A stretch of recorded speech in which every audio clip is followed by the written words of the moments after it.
George Hyek is a former U.S. Army intelligence officer and federal law enforcement special agent who spent over 14 years protecting our nation's most sensitive people, places, and information. George's career spans law enforcement, the intelligence community, special operations, and corporate security. He served in joint assignments at U.S. Southern Command and NATO Special Operations Headquarters in Belgium, led counterintelligence operations overseas, and investigated national security threats as a senior special agent for the U.S. government. He also teaches cyber threat intelligence and risk management as an adjunct professor at the graduate level. In 2025, George founded TrinSec 7, where he serves as a fractional CISO plus for small businesses in regulated industries. His mission is to replace siloed, piecemeal security with a single, integrated program that delivers enterprise-grade protection without the enterprise budget. He's carving out a niche in healthcare and HIPAA compliance, and he's also the author of Holistic Security Secrets, with a second book focused on small business security currently in progress. Welcome to the MilCom Founders Podcast, where we champion and celebrate military community business founders. In each episode, we will talk with a MilCom business founder to learn how they work through various obstacles and opportunities in business and in life. I'm your host, Rod Loches. Let's meet today's guest.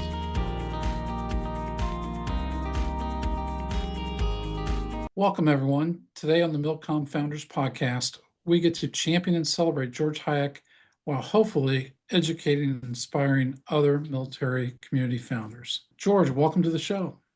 Thanks, Rod. It's a pleasure to be here. Fantastic to have you on here. Remind me to ask you about your book writing. So who is George? Tell us about George Hyek. So I am a Christian, a husband, a father, and a business owner. Braver. That's fantastic. So thank you.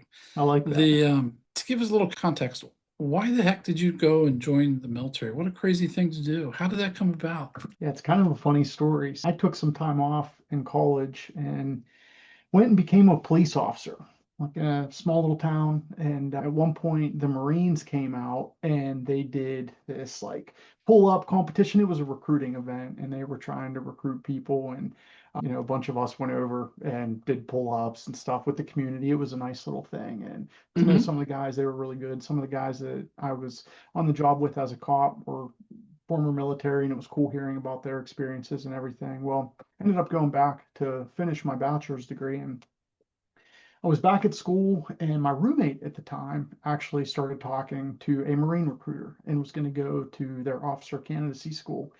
And I thought, hey, yeah, I had a couple conversations with some Marines. I know everything about it. I'll go sit in and listen and see if he's, giving you the runaround or things weren't adding up. So I went with him. And ironically, he didn't join and I did. Oh, my. So it was funny. I obviously didn't go to the Marines. I ended up going to the Army instead. But it was that conversation where, it was really cool. It was that conversation that just really inspired me to serve. And I'm very grateful for it. Wow.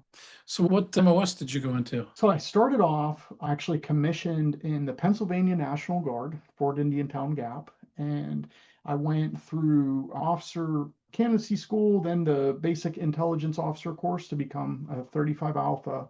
And in the process of being out at Fort Huachuca, I got a job in the civilian world in Florida. So when I went to Florida, I transitioned to the reserves of all things. So I've literally done every branch of the Army: National Guard, reserves, and active duty. And I am. Wow. Actually, I've done all four. Wow, that's amazing. So wait a minute. So you got commissioned to the Pennsylvania National Guard? I did, yeah. And then you were able to transfer over to the Army Reserves?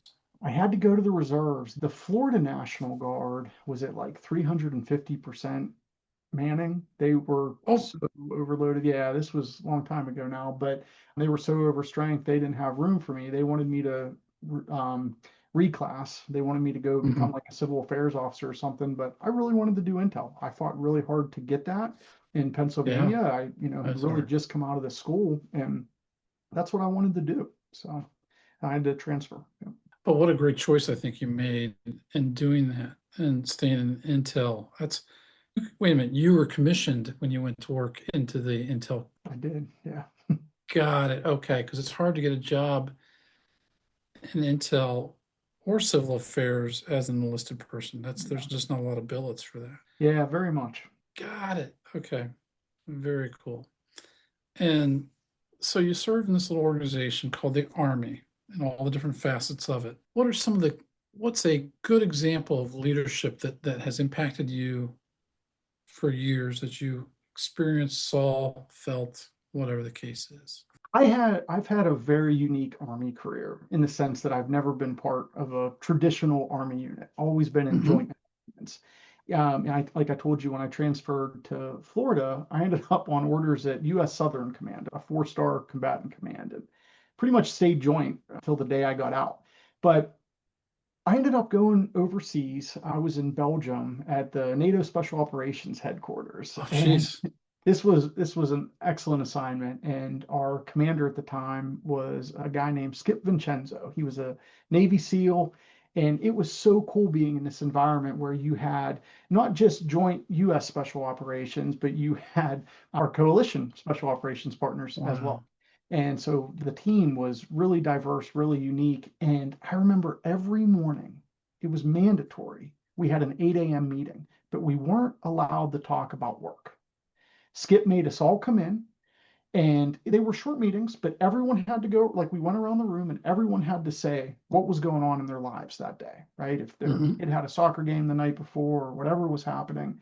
And everyone was so excited just to get after the day, whatever the mission was of the day. It was all these things. And it seemed so weird to me that we would never talk about work. I never understood that. And I became very close to Skip. Still to this day, he's a very close friend, and I've learned so much from him. But once I felt comfortable enough to really say, like, Skip, I feel like you're wasting a lot of time here. Like, we could be doing our jobs, right? I Uh-huh. asked him one time, I said, Skip, what's the idea behind these 8 a.m. meetings where you basically forbid us from talking about work? What's Yeah, going on? He goes, George, he goes, I don't really care what people say. He goes, but this is my one opportunity, first thing in the morning, to see where your head's at. And most importantly, where your heart's at. He that's said, right. and then I know the kind of work you're going to be able to do for the rest of the day based on what you say in the morning. I loved that. I just Mhm. I felt I really took two big lessons away from that. First of all, it's not all about work. And frankly, building some of the strongest teams isn't always just about the mission, it's about the people. And Mhm. how you come together as a team. And Skip did such a great job doing that over Wow. coffee and breakfast, right? That was huge. I carried that into every other position I've had since then. And then Yeah. the other part of it is understanding where your people are in their head space and in their heart that day. So if Yeah, someone's that's awesome. something really heavy, you don't want to give them as much in the job, right? Because it would impact the mission and stuff. So that was Yeah. How long was the meeting? I think this is really cool. This is They really were cool. But they were always very short. Fridays we would really do a sit down breakfast every morning, so those obviously lasted longer. I'll never forget that. But Monday through Thursday they were typically 20 minutes to 30 minutes. They were never very long, but they were long enough, yeah, where he yeah, got to get his read on his people. that's great. And I also think that the more you get to know your team members, the more you're able to help and relate and figure things out together. So I think that's fantastic. So That's true. And really it's good. great because the things that people would say, and because you did it so often, right? At some point, you're thinking about different things to say. And what that did was it enabled people to realize they had connections with folks that they may not have otherwise realized. Yeah. So Did he really built a strong facilitate the team. conversations or what? No, everyone kind of knew the drill. You'd come in, everyone would get their coffee. Coffee was really big over there, obviously. Sure. And then everyone would just kind of go around and say what was on their mind. So Here's what's on my mind. Got it. Not about work. Here's not what's on my about, yeah, mind and my exactly. heart. Wow, very cool. I like that a lot. I like that a lot. What my team will be like, oh no, now Rod's going to want to do X. But I think that's important. I think it's really important. So we do what we call our champions call on Fridays, where we get to go champion and celebrate each other. That doesn't matter if it's a client, a team member, a family member. But what does Joe or Jill or Janet have to champion and celebrate today? And it's really, it's a wonderful thing. And I really like your idea. That was Skip. What was his last name? Or do Yeah, we? Skip Vincenzo. Vincenzo. Got it. Got it. Got it. Now, I think you might have mentioned there might have been a second leadership story. So when I was at U.S. Southern Command, General John Kelly was the commander. And this was, I think, my second tour there. This was back in 2014. And at the time, This is when ISIS was at their rise, really when they came Yep. on the map. I remember some of the things that were happening. People were blaming it on Al Qaeda, and those in the intelligence community knew the name ISIS before the public did. Mm-hmm. And it was really sad for a lot of people because at the time, it seemed like a lot of the work and a lot of the effort that all of our combat troops had put into Iraq and everything was sort of for nothing, right? And I remember General Kelly called an all hands, and everyone went down to the gymnasium, and everyone is packed into on the basketball court, and he's up there talking. And a lot of people don't realize this, but General Kelly actually lost a son over there. And yeah, his son was a Marine as well. And I remember General Kelly got up there and he literally said, he goes, I know that many people sitting in this room have been hurt over there, have lost friends, have lost family over there. He goes, but I want you to know that there are people, and he like kind of like poked himself in the chest, that are in knife fights every single night in DC trying to make this right, right? Meaning Mm-hmm. to end everything going on with ISIS. But the lesson in it to me that was so cool and profound was that never once did he mention himself. Never once did he say, I lost my son over there. He never said that. He made it about us. He made it about the people that he was leading, right? Yeah. It was our friends. It was, I was not in Iraq or Afghanistan, but many of the people around us were. Sure. And he made it about them, the heroes, sitting to my left and right that may have been injured over there or lost people. So I really respected that about him. Mm-hmm. God bless him. Yeah. Takes a lot of I call that being a quiet warrior, somebody Very, who very stays much. focused, takes care of their stuff, focuses on the others Yeah. and the mission. That's for sure. So, well, you run this business now. What's that called? What's that called? So tell me about the TrinSec 7. business. Yeah, TrinSec 7. So cool name. How'd the name come about? sure. So, I started my company. I'm going to let you in on a little secret, Rod. I started my company for the second time in in January of 2025. However, I have been, I feel like I have been building this company for the last 20 years. No You have exaggeration. I been. remember after being a police officer in college, thinking about starting a security company and trying to do that, right? I'm not Yeah. joking. And I feel like God perfectly curated my entire career to give me the experience and expertise I needed to now be doing TrinSec 7. So it was actually back in the pandemic. We were working week on, week off. This was one of my week offs, and I got the idea I want to start a company again. I want to start my cybersecurity company up, right? At the time I was working out of Fort Meade, very inundated with all things cyber, and I was like, man, this is going to be great. I'm going to start a cybersecurity company up. But again, being a follower of Jesus and just believing that he's behind everything that I do, I felt like I wanted to give him the respect that he deserved and all of that and kind of make God the center of it. So the Trin stands for Trinity security, because as we know, that's really where our security comes from, right? That's the only real security out there. And but the problem was I was trying to call it, I came up with all kind of variations of it. I wanted TrinSec initially, but the domain was taken and there were all these different things. And then I don't remember if it was Rapid 7 or what it was. I forget how I got the idea to add a number. So I started thinking, okay, well, I could add a number to the end of it, right? And then I started thinking, wait a second, I want to do the holistic, complete security. Uh-huh. Wait, the Bible says like over 700 times the number 7 represents completeness. Mm, Perfect. TrinSec 7, Trinity security, meaning holistic security. So sure. that's where it came from. Very cool. Very cool.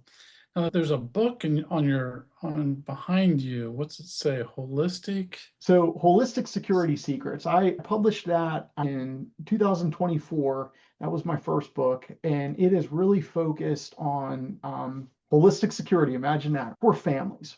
My passion, just based on a lot of things that happened throughout my life and everything, was really protecting families, protecting your home. Right? If you can't feel safe in your home, or can Mm-hmm. you feel safe, right? So, and unfortunately, families, just they don't have the tools or the resources, or a lot of times, and they're sold a false sense of security more often than not. So I really wanted to give people a framework and the knowledge and know-how to build a security program. It's not like theoretical at all. It's very application based, and I actually give like case studies, and then at the end I give people like, for $250, here's how you can build the best way you can build a security program to protect your family. So a lot has changed, believe it or not, just in the last couple of years. But so I'm like, I think, I'm working on a second book right now, which I've actually had to postpone because of all the Glasswing and Claude Mythos stuff. So I'm writing another chapter Yeah, now to incorporate all of that. So I know about Mythos, but I think this is very interesting. Elaborate about Mythos and Glasswing. What is it? Why do you have to? I think it's really important for our listeners. Why are they important? you have very few times in certain industries where a technological advancement or something will come out and it changes the game, it changes the industry. And this is one of those times right now.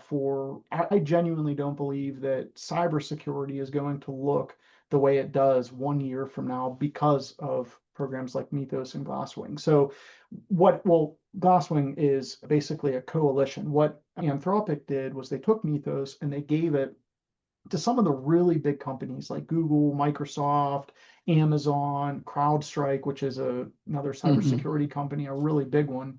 And essentially they said, look, you guys use this, figure out what we need to do, because everything is so in flux right now with it. Essentially, Mythos is an artificial intelligence driven platform that identifies vulnerabilities in record time. But not only that, it comes up with how to exploit them in record time.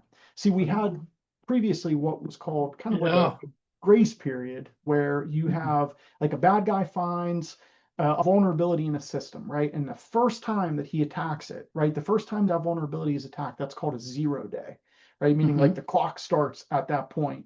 And then kind of how fast can that propagate, across other victims and everything like that. The problem now is that like Mythos is finding so many, and it's writing the exploit for it, like how to actually break in and weaponize that vulnerability as an Yeah. attack. And it's happening instantly and at a scale that the companies simply can't patch. They cannot come up with the time to make like the buffer, essentially, to make the patch, to remediate it, to fix it, right, to lock the Mm-hmm. door. And so it's really bad. And I think Anthropic did the right thing in not releasing it like they did, and instead bringing in the tech giants that are ultimately responsible for it. But Mm-hmm. what I think is going to happen is, like, right now, we do vulnerability scans and we do our patching the best that we can. It's simply not enough, though. What's going to happen is AI is going to get used where you've heard of penetration tests. It's going to become AI driven penetration tests constantly. Like, it's going to be a whole thing. I think that people, instead of complaining about getting a notification that they have to restart their computer to fix a Mm-hmm. patch, they're going to be happy that they have to restart their computer to enable a patch on their system, because they realize how vulnerable they are at That's this time. right. So. Yeah, we have to. We have to do it all. And George, thank you. Thank you for basically being our fractional CISO. And I look forward to our next conversation around security because, again, there's never enough. But I think I should share this story because I think it's very critical for people to hear in relation to our story. 2008, and George, you've heard the story before, the day of the Chinese Olympics, when the Chinese were hosting the Olympics, on one of our sites, and I used to own a web services company, web hosting, cloud hosting, whatever you want to call it. And one of our clients was hacked.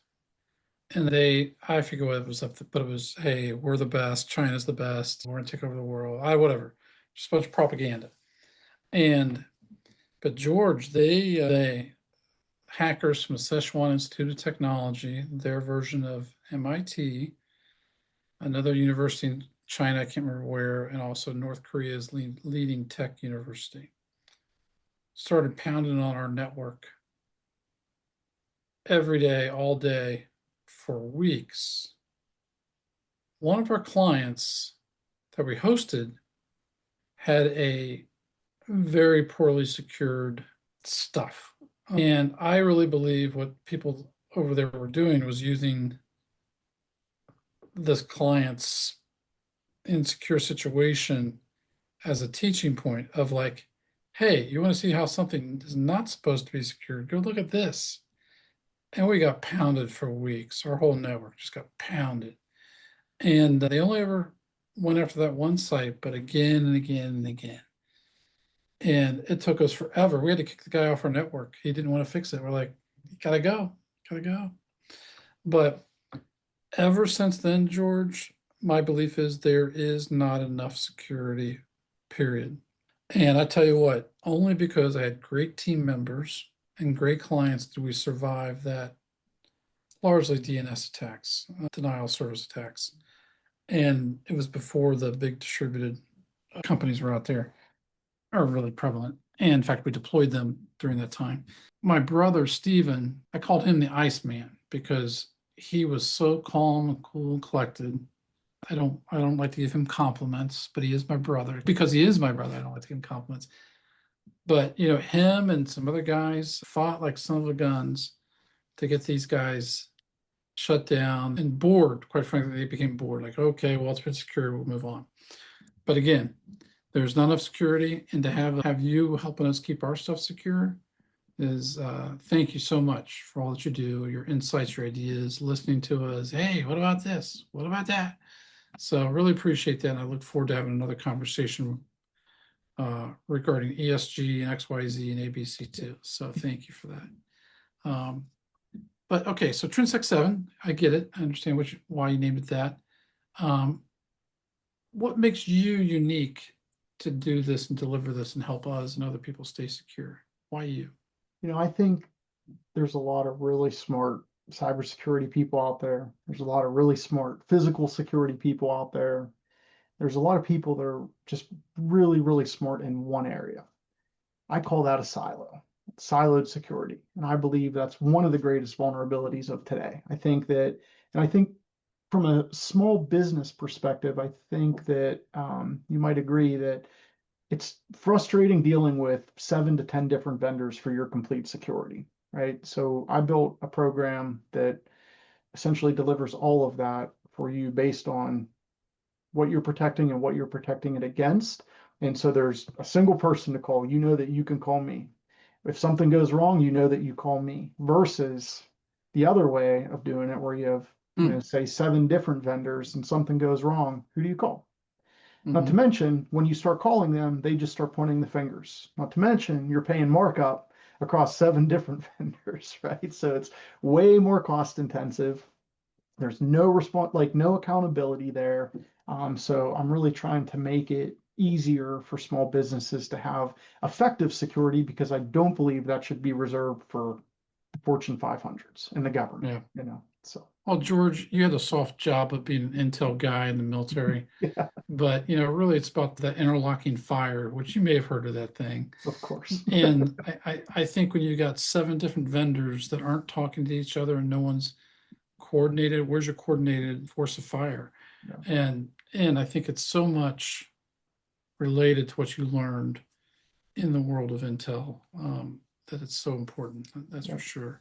So who's your ICP, your ideal client profile, George? What does that company look like? So Rod, you played such a big role in helping me identify this. It is definitely small businesses under 100 people in a regulated industry. I'm carving out a niche in rural medicine.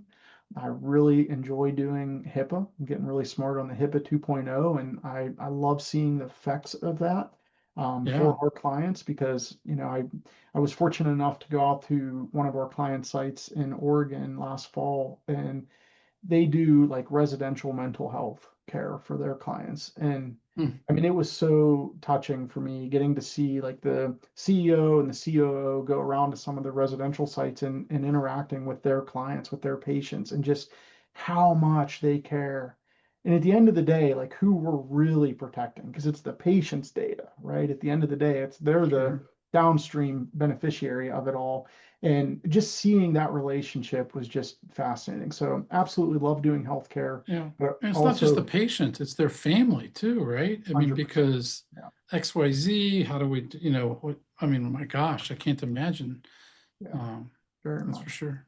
But I just genuinely love, like, you have no idea how much I love protecting small businesses. Like Yeah. I've been blessed with, a great career that I've really enjoyed and I've learned so much from, but I've never had the fulfillment that I get from leading TrinSec 7. I mean, you have no idea. Just you asking me questions about your security and you taking your security seriously. I love that. Like I love being able to answer those questions. And yeah, just the fulfillment I get out of that is just one of the greatest blessings for me. Yeah.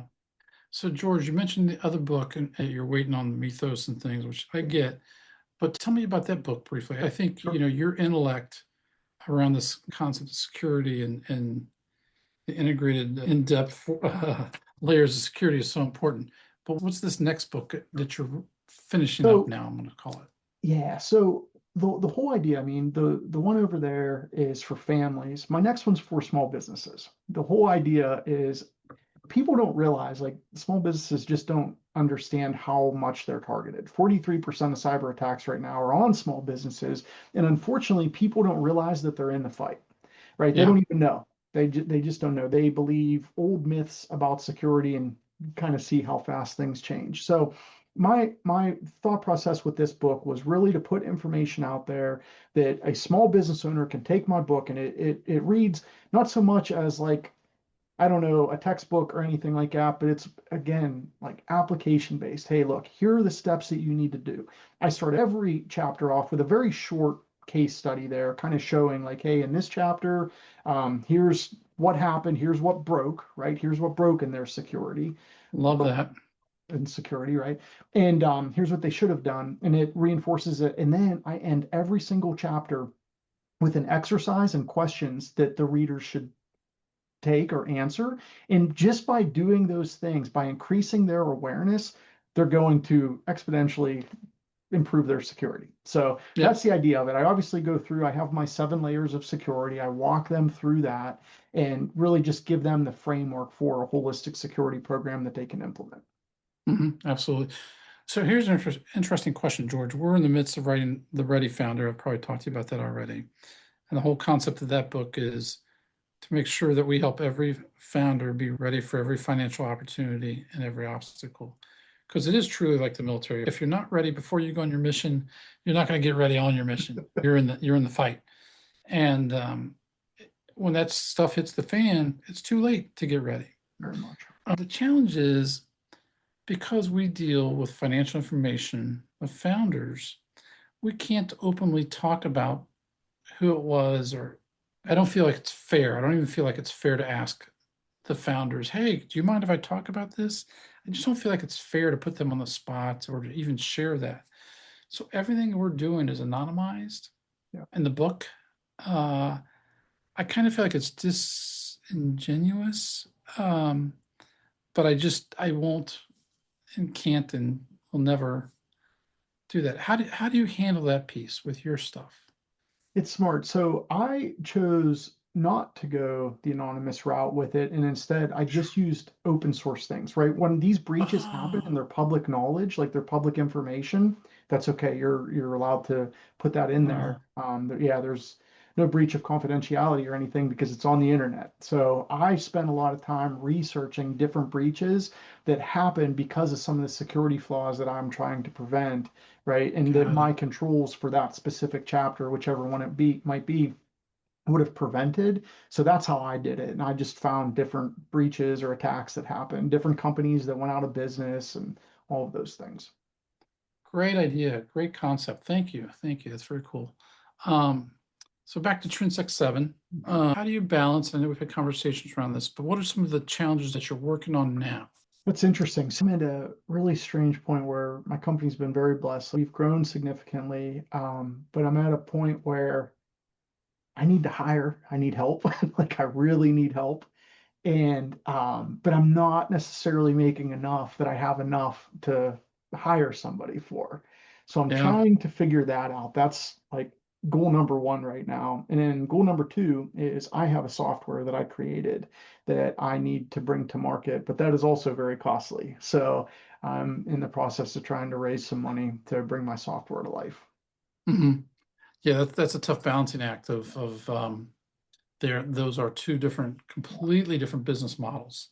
Well, And there's that too. Yes, that's another yeah, challenge. so that I look forward to talking to you more offline about that. But that is how do you balance those and prioritize those, you know?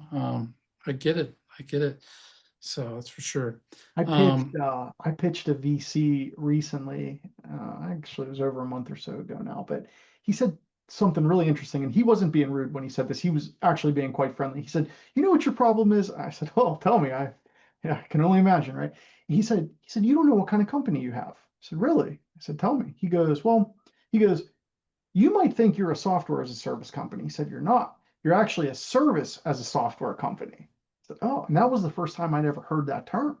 I had mhm, never knew about that before, but he's right. At the end of the day, when my software is actually created, it bolsters my services that we also provide. And I think that people just got so sick of the softwares that don't actually deliver results. They just like give you the tool, whereas mine, you use the service or the software and you get the service that comes along with it. So mhm. that was really interesting. I like that he told me that. Sure, absolutely. That is a cool twist. Yeah. Even for us, there's a lot of things AI can do for helping people figure out financial puzzles, as I will call it. Here's what it won't do. It doesn't provide leadership, trusted leadership. And so for me, we can use AI. We need to use AI. It's here. We're barreling it through the company, using it. What AI still can't do is lead with compassion, lead with insights, lead with experience, and lead with trust. If I come to one of my clients and say, "Hey, here's what you need to do, and here's why," sometimes they're gonna say, "Okay, great, okay, thanks very much," and they won't listen. Okay, the next week I talk to them, or the next time, "Hey, Joe, this is now becoming very important, and I know you don't like this. Is maybe uncomfortable, but you need to take care of this." How do you build that trusted relationship so you can have those challenging conversations? Because you can get all the data in the world, all the data's been there for years. It's not that, the data is not the missing piece, it's the leadership that's missing. I like that. And I'm sure that the same thing is true for you in the security world. Here's all the tools. I don't know why the hell you ain't using those, or which ones do you need to implement next to keep your stuff more secure. So that security leadership, I think, is just huge. So, It's really tough, and that's why I enjoy working with you and Jen so much. I'm not just saying this. I have actually used you guys as an example many times because you value your security. I am at a point where I don't even take clients on where I get the sense they're just trying to pass the responsibility on to someone else. And because at the end of the day, they still own their security, right? Like I'm going to do the best I can, but I can't stop people from clicking on links. I can't stop people from going to websites they shouldn't go to or doing different things, right? So at the end of the day, they still own it. When I get I'll give you a really good example. This was a security company of all companies. They reached out, they wanted some cyber services, and I start everything with a vulnerability assessment because I have to understand what I'm protecting and what I'm protecting it against. And I like to I do those assessments to understand the landscape. And the security company wouldn't do it. They said no, they didn't want to know how vulnerable they were. I, But hey, um, that's great. I'm not your guy. oh, right, right, right. Well, I mean, so to me, it's so much about coachability. How do we find those clients that are coachable? And your expertise and your experience is so amazing, and the tools you use are almost as amazing. But if they put you in a box of, well, George, the IT guy, mm, that's probably not the right company to work with. But if they look at you as the the CISO, that's different. It's so much about what box we allow ourselves to be put in. Um, that's for sure. So very cool. Very cool. Rod, one of the things on that, I understand the challenge with security because it's an overhead expense. It doesn't produce revenue. And I'll say one of the things that I think separates me from folks, I'll tell you right now, there are a lot of people out there that have cybersecurity companies that are far more technical than I am, right? Oh, there's people way more gifted in a lot of things. You're very One kind, thing but I do okay. differently is that I look at it, I see the security through your lens, right? I see it sitting in your shoes, or at least I try to, and I try to make the security a business asset for you that supports your business objectives, right? The minute security becomes an obstacle for people, they're going to go around it, which just creates a bigger vulnerability at that point, right? Mhm. So yeah, by being too, I don't know, not customer focused on it, not customer centric on it, I think these security companies become a liability because they tighten things down so much that people find Mhm. workarounds on it and they're just end up being more vulnerable. So Yep, absolutely. Well, hey, George, your time is valuable and important. I appreciate all the time that you've shared with us.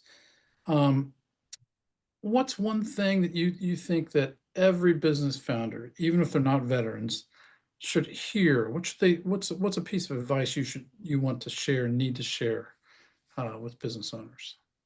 Not just security, but what's one thing? of course.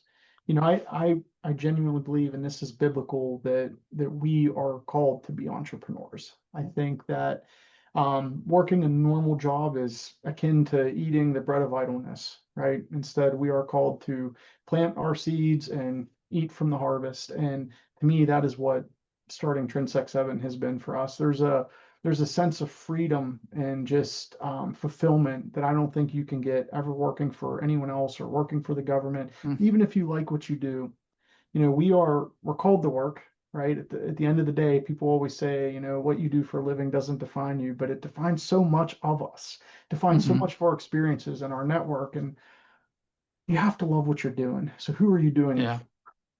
that's right. I agree with that. I agree with that. Yeah, you and Brendan Huff and so many other people that I've met on my journey of giving back to the military veteran entrepreneur community, the veteran entrepreneur community, has helped me get in better shape, has helped me refine my business, has helped me so many things, and that's only because I got involved with some veteran entrepreneur programs and taught them. And I looked out there and said, man, these men and women are much better shape than me. I don't care how old I am. I'm like, got to take care of that. And it's been great. And I want to say thank you and everybody else in our community that's helped me take control of my health again. I very much appreciate that. That's for sure. So, George, what's one question I haven't asked you yet or that I should have asked? You're like, why hasn't he asked me about that? Oh man. Um, that's interesting. I'm not sure. I think you should ask me if there's anything else I want to say to our audience. Is there anything else that you want to say to our audience? There is. Thank you for asking, Rod.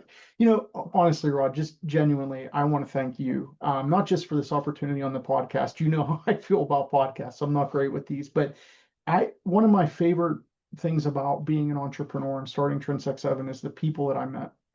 And you are certainly one of them. You've gone above and beyond to just give back to the veteran entrepreneur community, and you make such an impact not only in our businesses but in our lives through the insight and wisdom that you share with us. And I'm just very grateful for you for that, and I want to thank you. You're very kind. Thank you so much. Thank you so much. Hey, George, in your name, we're going to donate $100 to the MilCom Scholarship Fund. And we really appreciate all that you do and your time and insights today. So thank you so much. Could I please match that? Oh, you're very welcome to. You're Yes. very welcome to. Thank you. Thanks for joining us on the MilCom Founders Podcast. If you know a MilCom founder with a story to share, reach out to us at milcomfounders.com.